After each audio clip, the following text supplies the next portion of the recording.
अस्सलाम वालेकुम जनाब, मैं हूं आपका अपना शेफ जाकिर और मौजूद हूं आप सबके साथ अपने शो जाकिर किचन को लेके।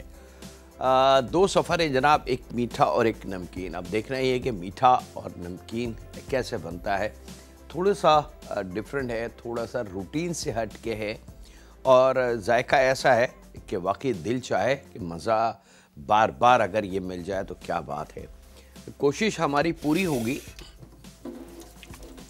कि आसानी के साथ, डिटेल के साथ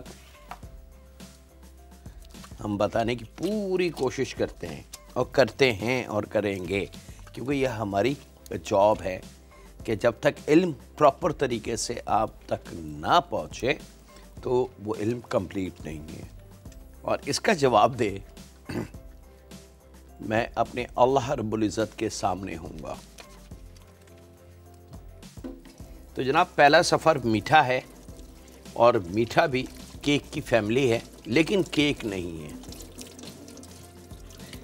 आप इसको कह सकते हैं केक।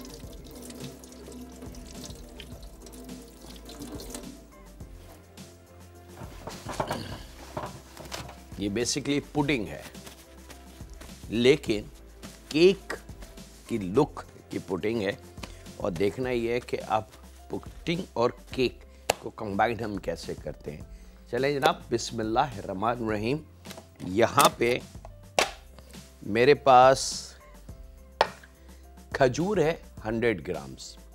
अच्छा, गुठली के बगैर, याद रखिएगा, गुठली के साथ अगर आप वज़न करेंगे तो ये तकरीबन होनी चाहिए 170 या 80 ग्राम, 180 ग्राम के बराबर या 160 ग्राम। अगर गुठली छोटी है तो शायद वज़न कम हो। तो उसका बेस्ट तरीका ये है कि आप एक पाव खजूर लाएं, उसको उसकी जो बीच की सीड है, उसकी गुठली जो होती है वो निकाल लें और उसके बाद डिजिटल जो छोटा स्केल होता है उस पर तोड़ लें। अच्छा, केक, पेस्ट्री, बेकरी, ये जितनी रेंज है उसमें हर किस्म की कुजीन आ जाती है बेकरी से रिलेटेड। इसमें वज़न की बहुत अहमियत होती है और डिजिटल स्केल आपने देखे होंगे, छोटे छोटे जो इलेक्ट्रॉनिक स्केल मार्केट में अवेलेबल हैं, वो बेसिकली बने ही बेकरी के पर्पस के लिए हैं। उसमें 1-2 किलो या 5 किलो प्याज नहीं तोली जाती, बल्कि उसमें 1-1, 2-2, 5-5 ग्राम चीज़ें तोली जाती हैं। ठीक है, तो बेकरी में अगर आपका बैलेंस स्पाइसेस का जो कॉम्बिनेशन, बेकिंग पाउडर और दूसरी ईस्ट और दूसरी चीज़ों का अगर बैलेंस, अंडे का, मैदे का, चीनी का बैलेंस आप नहीं रख पाए तो फिर आप प्रोडक्ट नहीं बना सकते, वो फेल हो जाएगी। एक तजुर्बे के बाद, एक अरसे के बाद फिर वो आइडिया हो जाता है कि हाँ ये इतना इसके लिए काफ़ी रहेगा, बना दें। जैसे हम लोग खाना बनाते हैं और बस आँख बंद करके नमक डालते हैं, फाइनल करते हैं और दे देते हैं। हम उसको चेक भी नहीं करते। क्यों? क्योंकि अगर मैं शेफ़ हूँ तो मुझे पता है कि मैं क्या बना रहा हूँ, मुझे पता है कि मैंने कितना नमक इसमें डालना है। लेकिन अगर खाना बनाने के बाद मैं उसको चेक करूँ तो इसका मतलब है कि मुझे अपने काम पे भरोसा नहीं है। जब मुझे अपने काम पे भरोसा नहीं है तो मुझे कोई हक नहीं पहुँचता कि मैं आप लोगों को वो इल्म या वो तालीम दूँ। तो इसी तरीके से कुछ तजुर्बा होता है, उसके बाद फिर वो प्रोफेशनलिज्म आता जाता है। तो यहाँ पे 100 ग्राम के बराबर नरम वाली खजूर, याद रखिएगा, नरम खजूर होनी चाहिए। और इसमें हम शामिल करेंगे 100 ml के बराबर पानी। अच्छा, पानी बहुत ज़्यादा खौलता हुआ पानी ना हो और बहुत ज़्यादा ठंडा पानी ना हो, नीम गर्म पानी, जो लगे कि हाँ हल्का सा नीम गर्म पानी है। मतलब ज़रा सा चंद सेकंड के लिए चूल्हे पर रख के पैन को और एकदम हटा लें। मतलब पैन गर्म हो, पानी गर्म ना हो, तो वो गर्म पैन जो होगा ना पानी को नीम गर्म कर देगा। लिक वार्म भी कहते हैं इसको। ठीक है, 100 ml। अच्छा, अब 100 ml पानी हम कैसे नापेंगे? तो बड़ा सिंपल तरीका है जनाब। हमारा जो चाय का कप होता है घरों में, वो 150 ml या 200 ml का होता है, जो बड़ा वाला होता है। उसको उसके हिसाब से कम कर लें, या फिर ऐसी बहुत सारी मार्केट में चीज़ें मिलती हैं और दिखाने के लिए मैंने ये जग निकाल के रखा था जूसर ब्लेंडर का, अगर आपके भी घर में हो तो इसको अगर आप देखेंगे तो यहाँ पे इसके सारे वेट लिखे हुए हैं। ये ml वाली वेट लिखे हुए हैं। अच्छा, ml और किलोग्राम में बहुत फ़र्क है, मिलीलीटर में। तो ऐसा कोई बर्तन ले लें, कप मिल जाते हैं प्लास्टिक के, तो तकरीबन 1/3 कप यानी कि आधे कप से थोड़ा सा ज़्यादा और पूरे कप से 1/4 कप, ये 100 ml के बराबर पानी होता है। तो खजूर पानी, और यही मैं शामिल करूंगा इसके अंदर ब्राउन शुगर। ब्राउन शुगर आपने लेनी है लगभग 3 to 4 टेबल स्पून के बराबर। लाल वाली चीनी, इन 3 चीज़ों को यानी कि खजूर, पानी और ब्राउन शुगर, इसको हमने पीसना है, मैश करना है अच्छी तरीके से। बिस्मिल्लाहिर्रहमानिर्रहीम, शुरू करते हैं जनाब मशीन की।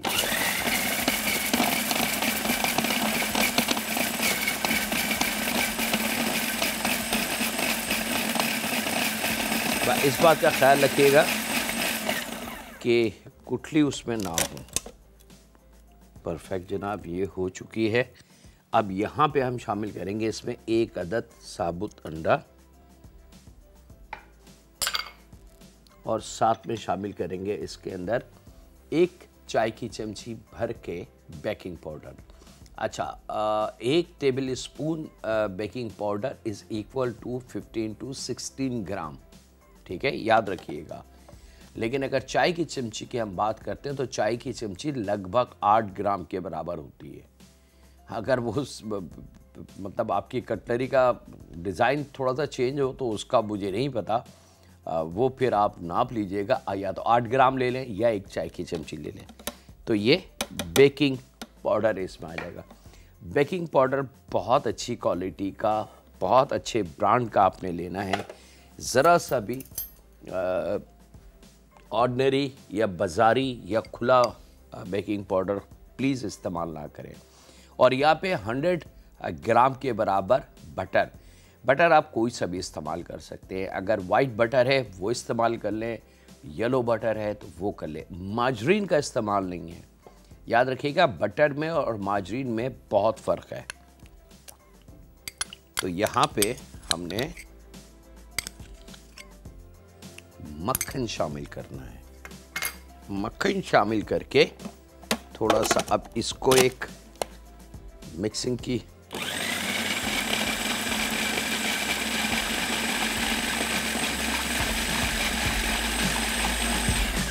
और यहाँ ये डन। अब यहाँ पे मेरे पास मौजूद है जनाब 1 प्याली के बराबर मैदा। लेकिन यहाँ पे वक्त ब्रेक का है, मुलाकात करते हैं लम्हों के ब्रेक के बाद।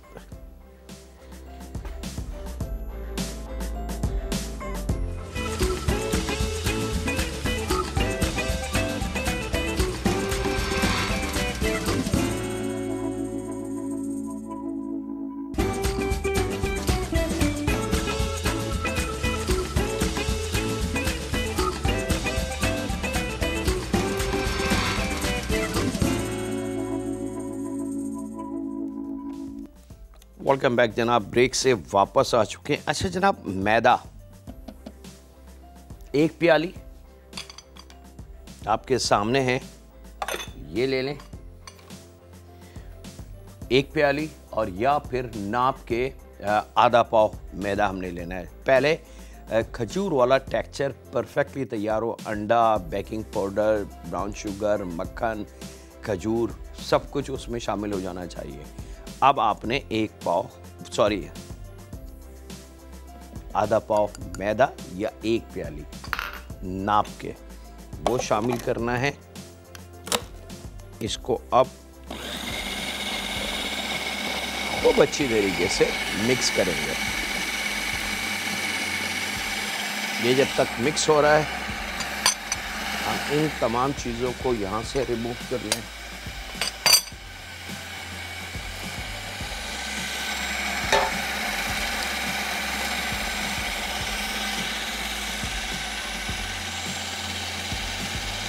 इस चीज़ का ख्याल रखिएगा कि थोड़ा पिसना चाहिए इसको।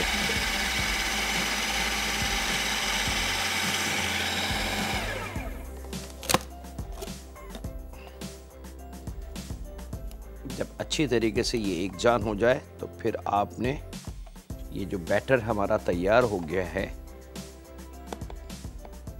इसको आपने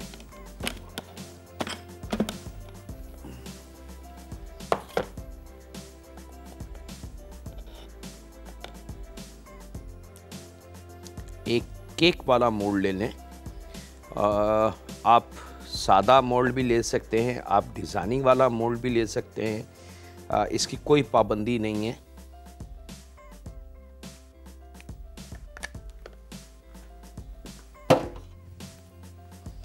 और ये अब एक गाढ़ा सा बैटर हमारा तैयार हो गया। ये आपने इस मोल्ड में शामिल कर देना है।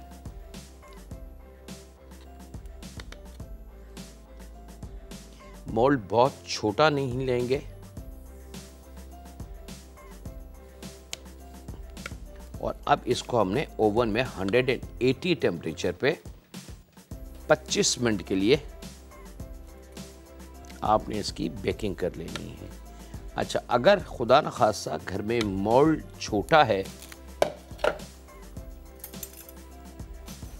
तो फिर आपने वो 25 मिनट को 35 मिनट पे ले जाना है, क्योंकि मोल्ड छोटा है तो उसकी जो थिकनेस होगी वो बड़ी हो जाएगी और उससे थोड़ा सा इसके वेट पे फ़र्क पड़ेगा।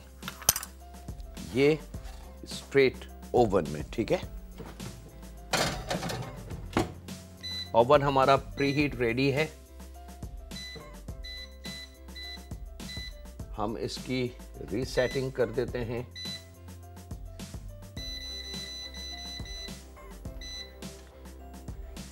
$180 और 25 मिनट, सिंपल। अच्छा, एक रिक्वेस्ट करूंगा अपनी उन फैमिली से, उन बेटियों से ख़ास तौर पे जो केक बनाती हैं और न जाने ये ट्रिक किसकी है, बहरहाल मुझे नहीं पता, मैं इसके बारे में कोई बहस नहीं कर सकता और ना करूँगा, कि वो थोड़ी थोड़ी देर बाद ओवन खोल के और एक बम्बू स्टिक या शाशलिक स्टिक अंदर उसकी पंच करती हैं उसको और फिर उसको निकाल के लकड़ी को चेक करती हैं कि अगर वो लकड़ी गीली है तो केक कच्चा है, अगर लकड़ी खुश्क हो गई तो केक पक गया। अब एक कॉमन सेंस अगर आप इस्तेमाल करें तो आपको खुद हंसी आएगी उस अमल पे। वो क्या है कि बेकिंग पाउडर जो है, बेकिंग पाउडर चीज़ को फुलाता है, खमीर चीज़ को फुलाता है, रेज हो रहा है, एक चीज़ फूल रही है।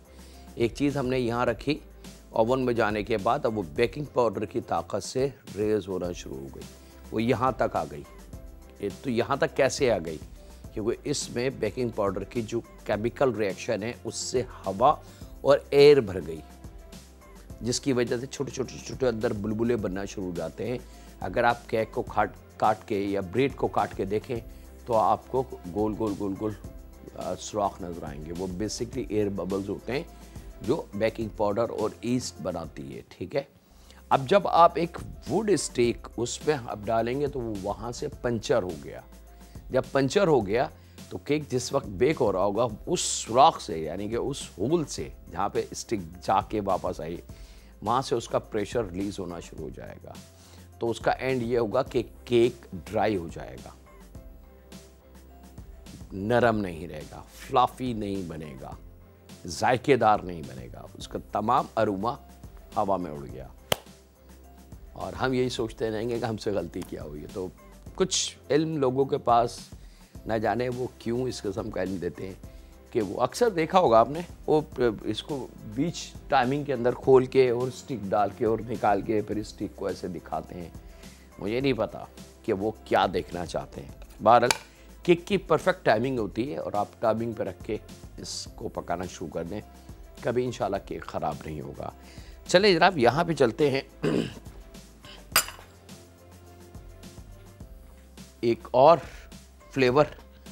अच्छा, फ्लेवर के लिए हम ले लेते हैं फ्राई पैन।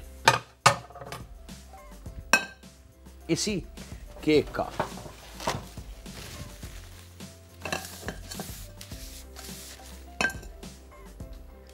यहाँ पे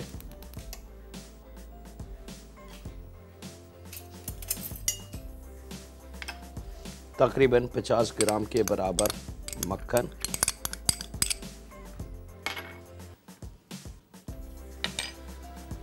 डब्बे वाली टेट्रा पैक क्रीम ले लें, आधा प्याली या आधा डिब्बा,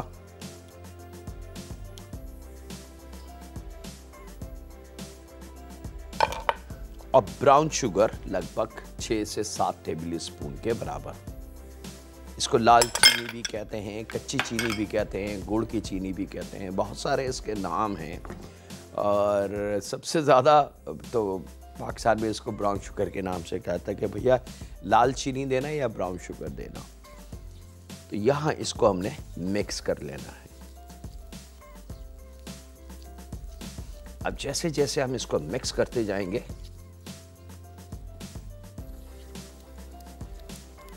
ये स्मूथ बनता जाएगा। बस इसको आपने चलाते रहना है। शुगर जो है वो मेल्ट होगी और मज़ेदार से इसके अंदर बबल्स बनना शुरू हो जाएंगे, और जैसी बबल्स बनेंगे ये अपनी फॉर्म में आ जाएगी। और यहाँ पे वक्त है एक ब्रेक का, तो कहीं नहीं जाते, मुलाकात करते हैं लम्हों के ब्रेक के बाद।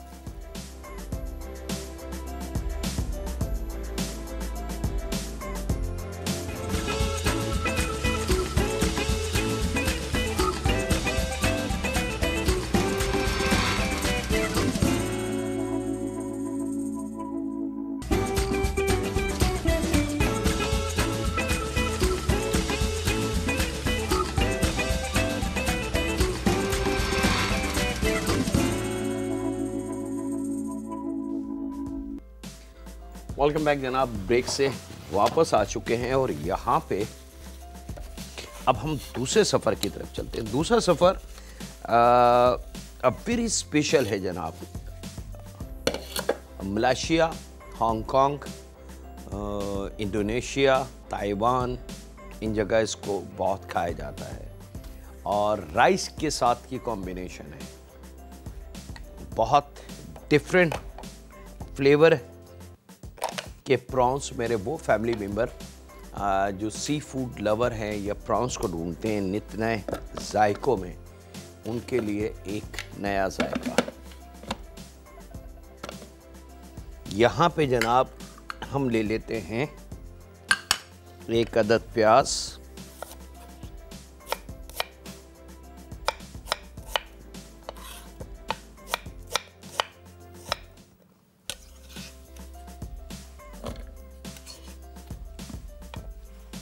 लहसुन के जवे 3 अदद,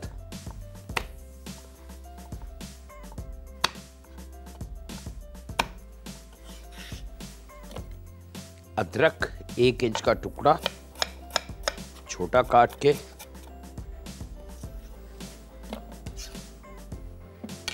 अब प्याज, लहसुन, अदरक ये 3 चीज़ें इसमें आ चुकी हैं।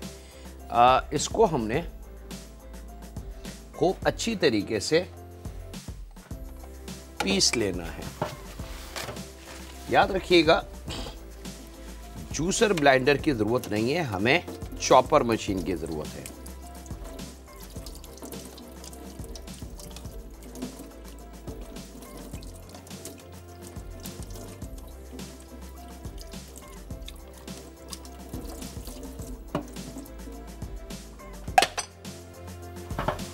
ओके जी, ये डन।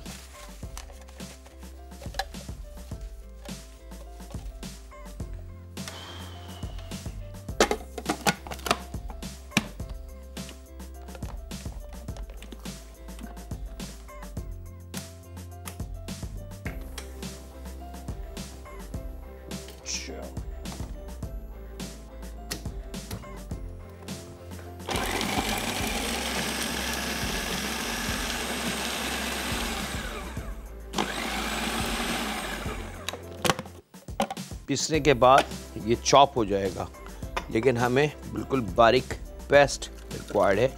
तो 1/4 कप के बराबर इसमें हमने पानी शामिल करना है।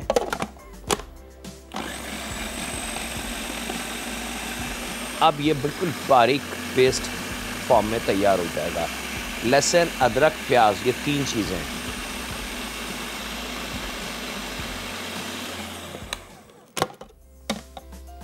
अब यहाँ पे हमने शामिल करनी है आधा प्याली के बराबर टमाटो प्यूरी। अच्छा, टमाटो प्यूरी आप ले सकते हैं, टमाटो पेस्ट ले सकते हैं। अगर ये दोनों घर में नहीं है तो फिर टमाटर ले लें, खूब रेड वाला बड़ा। अगर छोटे हों तो 2 ले लें। उनको हल्का सा बॉईल करके या हल्का सा स्टीम का वो देके उसके स्किन ऑफ कर लीजिएगा और वो काट के वो इसके अंदर शामिल कर देनी है। वो इसमें शामिल हो जाएगी। साथ में इसमें शामिल करेंगे 1 चाय की चमची लाल वाली चीनी, फिश फ्लेवर, इसको फिश सॉस भी कहते हैं, इसको फिश विनीगर भी कहते हैं। थोड़ा स्ट्रॉन्ग और तेज़ खुशबू होगी इसकी। हमारे पाकिस्तानी कल्चर में इसका इस्तेमाल नहीं है, इवन कि चाइनीज़ फूड में भी इसका इस्तेमाल नहीं है। अगर आपको पसंद नहीं है इसकी खुशबू तो याद रखिएगा इसकी खुशबू बहुत तेज़ होगी। खुदा न खासा अल्लाह ना करे कि कोई ये बनता बिल्कुल ऐसी है। तो लगभग 2 टेबल स्पून फिश सॉस इसमें जाना ज़रूरी है। और उसी के साथ लेमन जिस्ट, यानी कि लेमन की जो स्किन होती है वो हमने कद्दूकश करके या छोटी नाइफ से क्रश लें उसको, सिर्फ ऊपर की जो स्किन होती है। तो 1/4 चाय की चमची के बराबर वो हमने इसमें शामिल करनी है। और यहाँ पे हम शामिल करेंगे इमली, आम जो हमारे घरों में इस्तेमाल होती है, इमली का पेस्ट 2 टेबल स्पून, गाढ़ा वाला पेस्ट ये शामिल करेंगे। अब इन तमाम अज्जा को मिक्स कर लेते हैं और यहाँ वक्त ब्रेक का मिलते हैं लम्हों के ब्रेक के बाद।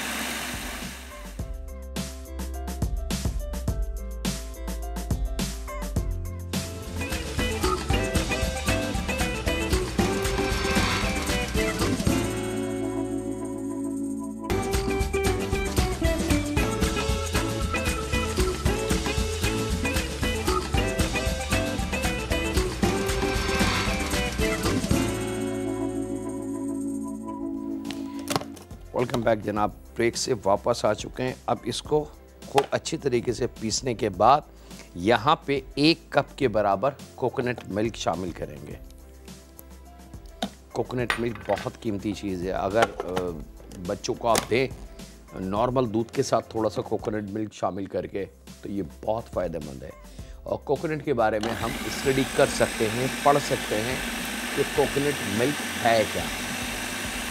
अल्लाह रब्बुल इज़्ज़त ने बहुत ताकत रखी है कोकोनट वाटर, कोकोनट में और कोकोनट मिल्क में। अब इसको खूब अच्छी तरीके से हमने मिक्स कर लेना है। चलें जनाब, ये रेडी। यहाँ ले लेते हैं 1 अदद शिमला मिर्च,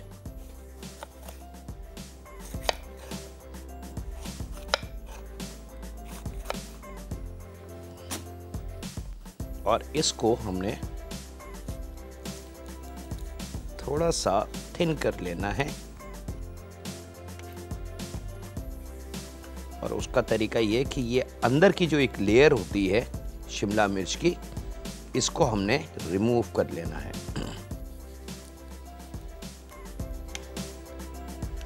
ये देखें, कैमरे की नज़र से आपने देख लिया, दोनों ये एक्चुअल कटी हुई है और ये पिल की हुई है। ऐसे कर लें इसको।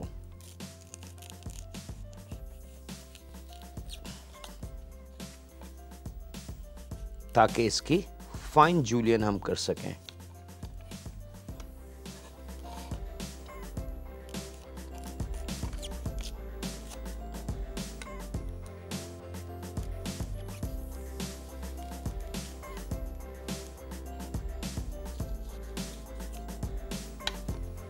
हमारा जो केक पुडिंग है रवा दबा है जनाब, वो ओवन में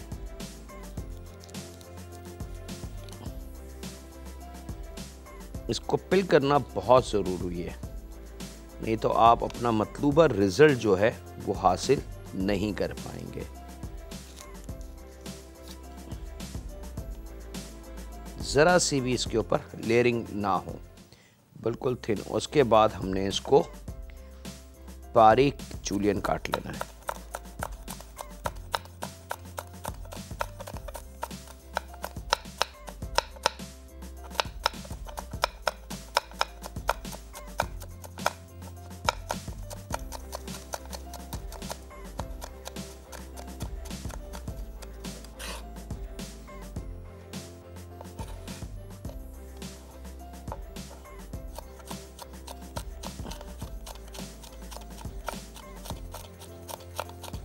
चले जनाब, ये रेडी। और इसी तरीके से हमने प्याज को बारीक स्लाइस कर लेना है, थिन स्लाइसेस।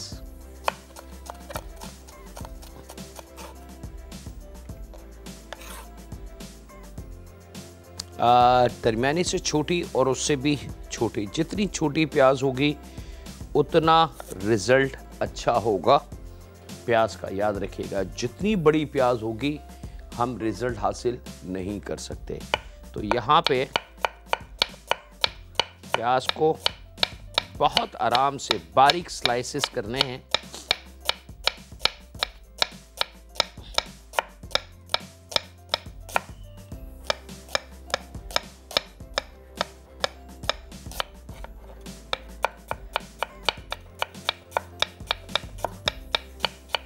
आधी प्याज तकरीबन इस्तेमाल होगी। ये रेडी है जनाब। अब हम आ जाते हैं अपनी कुजीन यानी कि कुकिंग की तरफ। सबसे पहले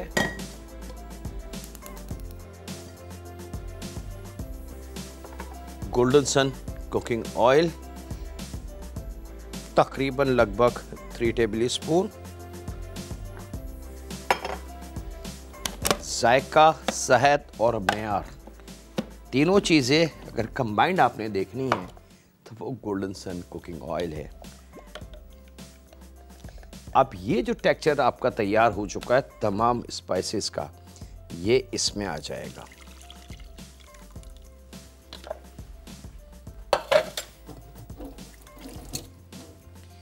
और इसको हमने खूब अच्छी तरीके से पका लेना है, यहाँ तक कि इसका कच्चापन तमाम अज्जा का, जितनी अज्जा अपने इसमें लहसुन, अदरक, प्याज, टमाटो प्यूरी या पेस्ट, दोनों में से जो ऑप्शन हो आपके पास वो, और कोकोनट मिल्क, तमाम चीज़ों का कच्चापन ख़त्म हो जाए। ठीक है, एक नज़र हम अपनी पुडिंग को भी देखते चलें कि वो कहाँ तक पहुँची। अपनी जगह आ चुकी है जनाब। थोड़ी सी और उसको हीट दे दें।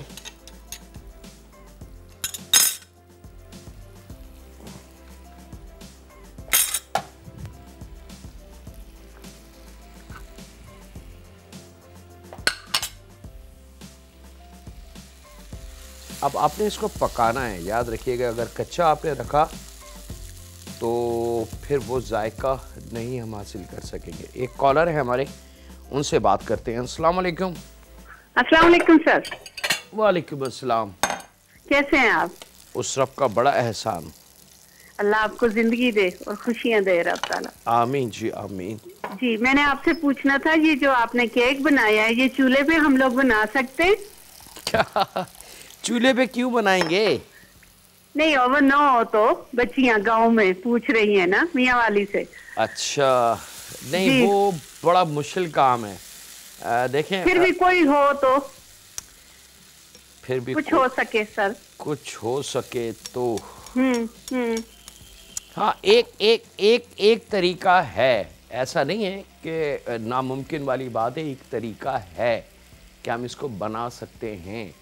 आप जिस तवे पे आप पराठा बनाते हैं, मोटा वाला तवा होना चाहिए, वो आप चूल्हे पे रखें, चूल्हा खोलें, ये मोल्ड रखें और इसके ऊपर कोई कवर या उल्टा तवा या कोई वजनी चीज़ से इसको बंद कर दें। ताकि हीट उसमें डेवलप हो जाए। और जब तवा गर्म हो जाए तो फिर चूल्हे की लो को स्लो कर दें। अब इसको आपने तकरीबन 40 मिनट के लिए छोड़ना है। तो मुझे उम्मीद है अल्लाह की ज़ात से कि वो आपको मायूस नहीं करेगा। इसके साथ ही वक्त है एक छोटे से ब्रेक का। मुलाकात करते हैं लम्हों के ब्रेक के बाद।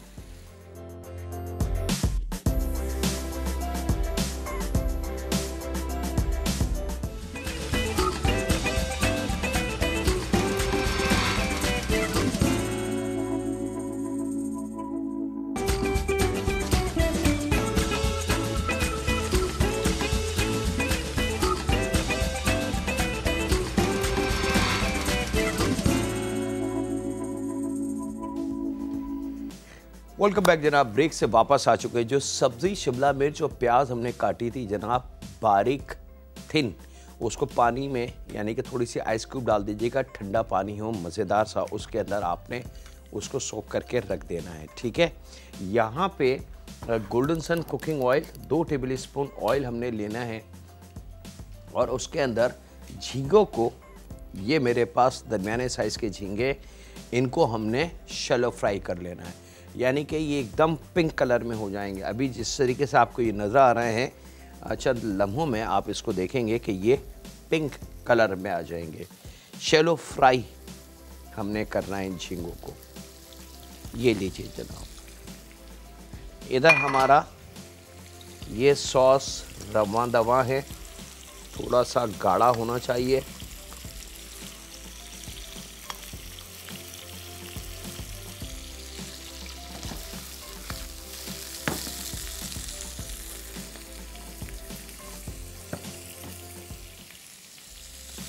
अच्छा जनाब, जब तक ये फ्राई हो रहा है हम वो निकाल दें।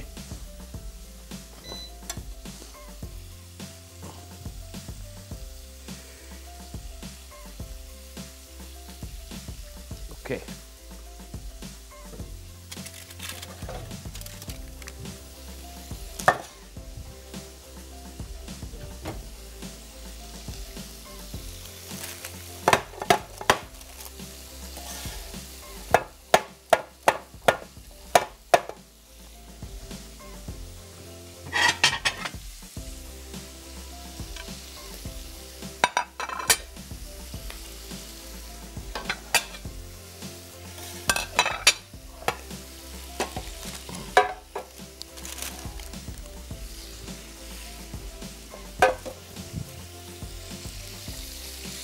झींगे पिंक,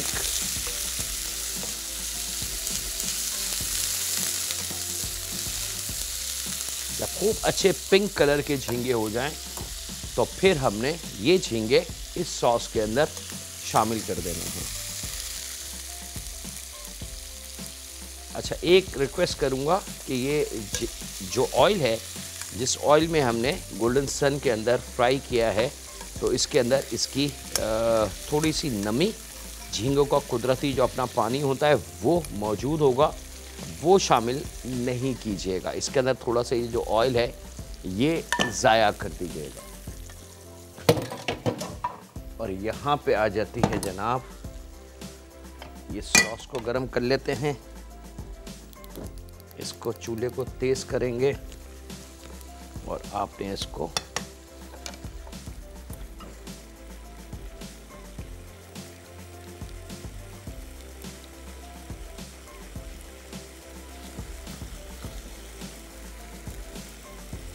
अच्छा, ये सॉस ठंडा सर्व नहीं होगा, ठीक है।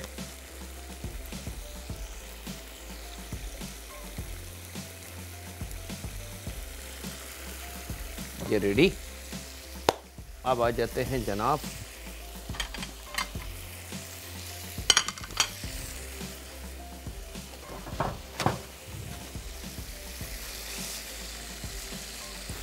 टाइम मेरे हाथ से बिल्कुल ख़त्म हो चुका है। 1 से 1.5 मिनट मेरे पास बचा है। ये आ गया जनाब आपका। और अब आपने, आपकी मर्ज़ी है, आप इसको जैसे जी चाहे सर्व करें। मैं इसके स्लाइसेस काट लूँ थोड़े से ऐसे, जो सर्व हो सके, यानी कि थोड़े से 1 इंच मोटे हों। थोड़ा गर्म है, टाइम की वजह से मैं जल्दी कर रहा हूँ, लेकिन आप रिलैक्स, थोड़ा सा ठंडा होने के बाद इसको करेंगे। और ये देखें,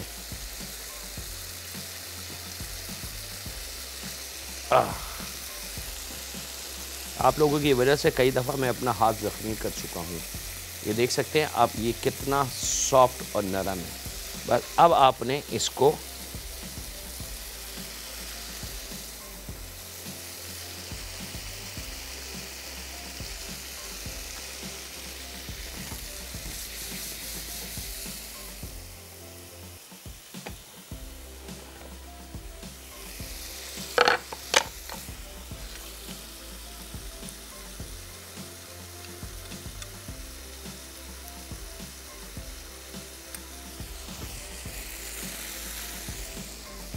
और ये जो है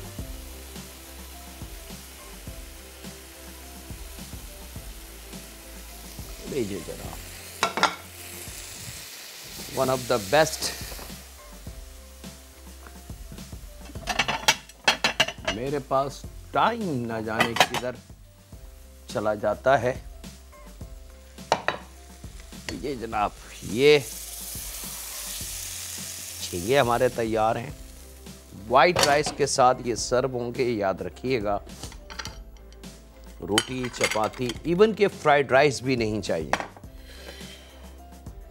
और ये जो प्याज और शिमला मिर्च है, इसका पानी निकाल के आपने ये यहाँ रख देना। ये आपका नसी गोरिंग परफेक्टली तैयार है। इसके साथ ही वक्त है आपसे इजाज़त लेने का। अपना, अपने घर वालों का, दोस्तों का, बुजुर्गों का, बच्चों का और बेटियों का बहुत ख्याल रखें और दुआ करते रहें उस खालिक से कि ऐ रब हमारे रिस्क में इजाफा फरमा, हमारी बीमारियों में शफा अता फरमा, हमारे कर्ज से हमारी निजात अता फरमा। और सबसे ख़ास, ऐ मेरे रब, ऐ मेरे रब, ऐ मेरे रब, मुझसे राज़ी हो जा, हम सबसे राज़ी हो जा, क्योंकि तू अगर राज़ी नहीं हुआ तो हमने तो अपनी ज़िंदगी तबाह कर ली। ऐ रब रहम फरमा, क्योंकि हम उम्मती हैं तेरे महबूब के। ऐ रब रहम फरमा, क्योंकि सिर्फ तेरी ज़ात रहम फरमा सकती है। रहम फरमा हम पे, हमारे माँ बाप पे, हमारी औलाद पे, हमारी बेटियों पे। अल्लाह हाफ़िज़। सुने के पान।